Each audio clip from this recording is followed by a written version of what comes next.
सत्य हिंदी। चलिए एक नजर डालते हैं अब तक की सुर्खियों पर। पाकिस्तान के विदेश मंत्री इसहाक डार ने ईरान और इसराइल के बीच बढ़ते तनाव को लेकर संयुक्त राष्ट्र सुरक्षा परिषद की बैठक के बारे में जानकारी दी है।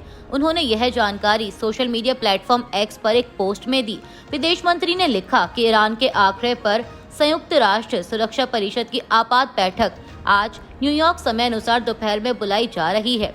इसहाक डार के मुताबिक इस बैठक का अनुरोध ईरान ने किया है और इसके लिए पाकिस्तान, चीन और रूस का समर्थन है। रूस ने ईरान के खिलाफ अमेरिका के हमलों की कड़ी निंदा की है। अमेरिका ने रविवार सुबह ईरान के फोर्दो, नतांज और इस्फहान के परमाणु प्रतिष्ठानों पर हमले किए थे।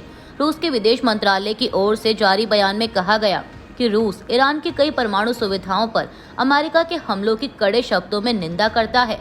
बयान में आगे कहा गया कि हम तुरंत आक्रामकता खत्म करने की अपील करते हैं और स्थिति को फिर से शांतिपूर्ण और कूटनीतिक रास्ते पर लाने के प्रयासों को तेज करने की मांग करते हैं। रविवार सुबह ईरान के 3 परमाणु ठिकानों पर अमेरिका के हमलों के बाद ताज़ा सैटेलाइट तस्वीरों में ईरान के फोर्दो परमाणु ठिकाने में हुई तबाही देखी गई है। मीडिया रिपोर्ट्स के मुताबिक फोर्दो में पहाड़ों के बीच जमीन के नीचे ईरान का परमाणु एनरिचमेंट सेंटर है। 22 जून को मैक्सार टेक्नोलॉजीज ने ईरान के इस इलाके की हाई रेजोल्यूशन तस्वीरें जारी की। इनमें देखा जा सकता है कि वहां 6 नए गड्ढे बन गए हैं। संभव है कि अमेरिका के हमलों के बाद मिसाइल के जमीन के भीतर घुसने के कारण बने हों। साथ ही हमलों के कारण पहाड़ की ढलान पर धूल और मलबा भी बिखरा हुआ दिख रहा है। अमेरिका के राष्ट्रपति डोनाल्ड ट्रंप ने ट्रुथ सोशल पर एक पोस्ट में कहा है कि अमेरिका ने ईरान के सभी परमाणु ठिकानों पर हमले कर भारी नुकसान पहुंचाया है। उन्होंने लिखा कि पूर्ण विनाश इस हमले को सही तरीके से बयां करता है। ट्रंप ने लिखा कि सैटेलाइट तस्वीरों से पता चलता है कि ईरान के सभी परमाणु प्रतिष्ठानों को बहुत बड़ा नुकसान हुआ है। इसे पूर्ण विनाश कहना बिल्कुल सही होगा।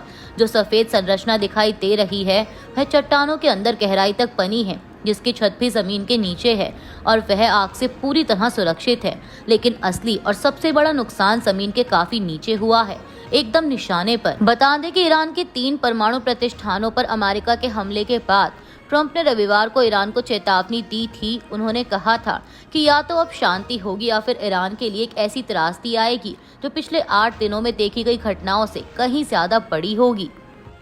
अमेरिका के राष्ट्रपति डोनाल्ड ट्रंप ने सोमवार को ईरान में सत्ता परिवर्तन को लेकर टिप्पणी की। ट्रंप ने अपने ट्रुथ सोशल पर लिखा कि सत्ता परिवर्तन कहना राजनीतिक तौर पर सही नहीं माना जाता, लेकिन अगर मौजूदा ईरानी सरकार ईरान को फिर से महान नहीं बना पा रही तो फिर सत्ता परिवर्तन क्यों नहीं होना चाहिए। ट्रंप ने लिखा, मेक ईरान ग्रेट अगेन। हालांकि रविवार को हुई प्रेस ब्रीफिंग में अमेरिकी रक्षा मंत्री पीट हेगसेथ ने कहा था कि ईरान के परमाणु प्रतिष्ठानों पर किया गया हमला सत्ता परिवर्तन के लिए नहीं था। उन्होंने कहा था कि यह मिशन सत्ता बदलने के लिए नहीं था और ना ही अब ऐसा कोई उद्देश्य है।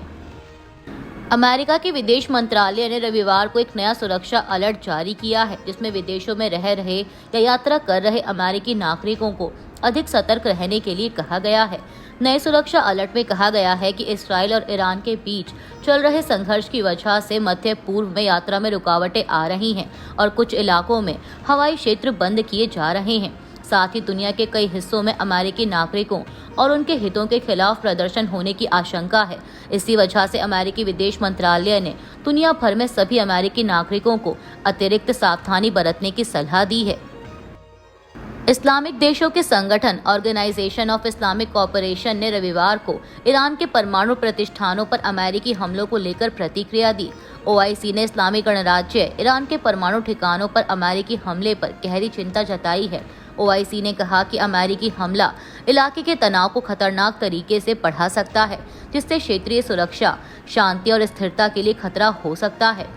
महासचिवालय ने 13 जून 2025 के उस बयान को याद किया जिसमें ईरान की संप्रभुता और अंतर्राष्ट्रीय कानूनों और संधियों के उल्लंघन की निंदा की गई थी। इस बयान में तनाव कम करने, संयम बरतने, बातचीत का सहारा लेने और बातचीत के जरिए शांतिपूर्ण उपायों की ओर लौटने की अपील की गई। फ्रांस के राष्ट्रपति इमैनुअल मैक्रोन ने ईरान और इसराइल के बीच बढ़ते संघर्ष को लेकर कुछ अरब देशों के नेताओं से बात की है। उन्होंने सोशल मीडिया प्लेटफॉर्म एक्स पर लिखा कि मैंने सऊदी अरब के क्राउन प्रिंस, ओमान के सुल्तान, संयुक्त अरब अमीरात के राष्ट्रपति, और कतर के अमीर से बात की और एकजुटता जताई। उन्होंने कहा कि ईरान के राष्ट्रपति से मैंने एक बार फिर हमारी दृढ़ मांग दोहराई है और अपील की है कि हमारे नागरिकों सेसिल कोहलर और जैक्स पेरिस को तुरंत रिहा किया जाए। फ्रांस के 2 नागरिकों सेसिल कोहलर और उनके पार्टनर जैक्स पेरिस को मई 2022 में ईरान में गिरफ्तार किया गया था। उन पर ईरान में विरोध प्रदर्शन भड़काने का आरोप है, हालांकि उनके परिवार ने इससे इनकार किया है। राष्ट्रपति मैक्रोन ने कहा कि पिछली रात हुए हमलों के बाद मैंने तनाव कम करने की अपील की और इस खतरनाक स्थिति में ईरान से अत्यधिक संयम बरतने को कहा ताकि कूटनीति की ओर लौटने का उन्होंने कहा कि पूरे क्षेत्र के लिए सबसे बुरे हालात से बचने के लिए बातचीत में शामिल होना और ईरान के परमाणु हथियार छोड़ने की स्पष्ट प्रतिबद्धता प्राप्त करना जरूरी है। इसका कोई विकल्प नहीं है। यह सभी के लिए शांति और सुरक्षा का एकमात्र रास्ता है। अभी के लिए बस इतना ही। बाकी की खबरों के लिए बने रहिए सत्य हिंदी के साथ। Copyright disclaimer under Section 107 of the Copyright Act 1976. Allowance is made for fair use for purposes such as criticism, comment, news reporting, scholarship, and research. Fair use is a use permitted by copyright statute that might otherwise be infringing.